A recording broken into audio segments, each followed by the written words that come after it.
السلام عليكم ورحمة الله وبركاته. ازيكم يا حبايبي؟ عاملين ايه؟ يا رب تكونوا بخير. معاكم ولاء احمد ودي قناتي. ان شاء الله النهاردة هنعمل ترند اللي مالي الفيسبوك والتيك توك. ترند البامبوزة.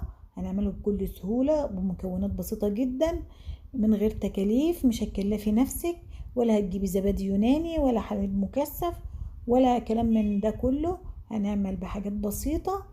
هنعمل البمبوزة بتاعتنا في البيت. قبل ما نبدأ كلامنا نسمي الله ونصلي على الرسول. اللهم صل وسلم وبارك على سيدنا محمد عليه أفضل الصلاة والسلام.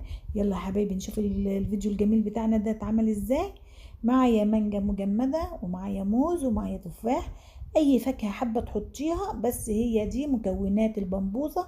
بس كان ناقصها تفاح اخضر او اصفر، وده اللي متوفر عندي. معايا كمية من الموز، طبعا هنقشره وهنقطعه قطع صغيرة. والتفاح هنقطعه برضك قطع صغيرة. انا بوريكم هقطعه ازاي قطع صغيرة، وهكمل انا بعد كده.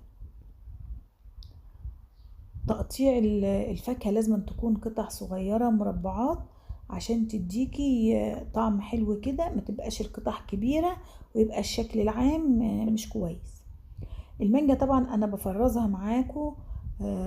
انا نسيت ان انا افرزها واعرفكم انا بفرزها ازاي، بس ان شاء الله هبقى اعرفكم.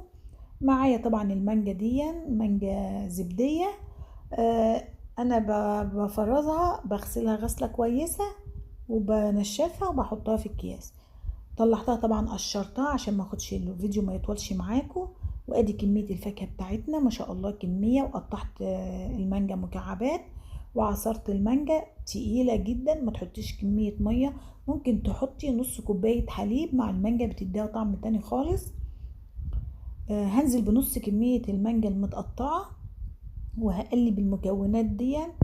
انتوا طبعا ممكن تحطي بدل السكر تستبدليه بعسل، بيبقى حلو ومفيد.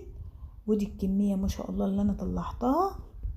هنبدأ بقى نجيب الكاسات، الكوبايات، اي حاجة متوفرة عندك هتحطي فيها البمبوزة وتقدميها. هبدأ بقى كده احطها في كوبايات بتاعتي. شوفوا الكوبايات ما شاء الله. كوبايات عايزة يعني ما شاء الله، مش راضية اقول لكم برميل. ما شاء الله كوبايات كانت كبيرة وخدت كمية كتير. كريم شانتيه طبعا انا عاملاه في البيت. ميه ساقعه وكميه حوالي نص كوبايه من الكريمه، وضربتهم كويس مع شويه سكر.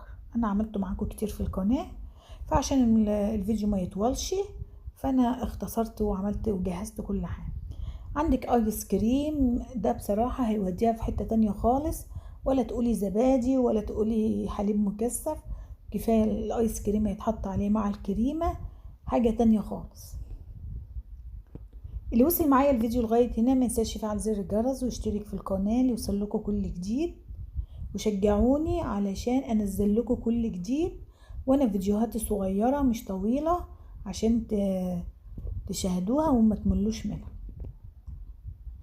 كمية الايس كريم معاك اهو. قطع المانجا اللي احنا كنا سايبين منها هنحطها كده، هزينبها كده فوق الايس كريم. عندك صوص شوكولاته، صوص كراميل، عندك كريز، عندك مكسرات، حطي اللي نفسك فيه عليها. هو ده بصراحه اللي كان متوفر عندي، الكراميل. والكراميل ده انا عاملاه معاكم في القناه. لو حابين تشوفوا الوصفه انزل لكم في صندوق الوصف. ما شاء الله شوفوا كميه ما شاء الله جميلة جدا. ولو حطيتي في كوبايات صغيرة هتعمل معاكي ما شاء الله يعني حوالي 8 كوبايات.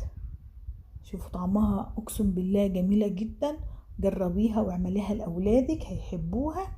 بدل ما تشتري الحاجة من بره غالية، ليه ما تعملهاش في قلب بيتك ونضيفة، وانت ضامنة الحاجة انت غسلاها ومنضفاها وبتديها لأولادك. شوفوا ما شاء الله. مفيش لايكات وشير لكل حبايبكم ودعوة حلوة وشجعوني. وده كان فيديو النهاردة يا حبايب قلبي، واشوف وشكم على خير ان شاء الله في فيديو جديد. كانت معاكم ولاء احمد من اكلك احلى مع ولاء. والسلام عليكم ورحمة الله وبركاته يا احلى متابعين. شير كتير ولايكات كتير بالله عليكم. سلام.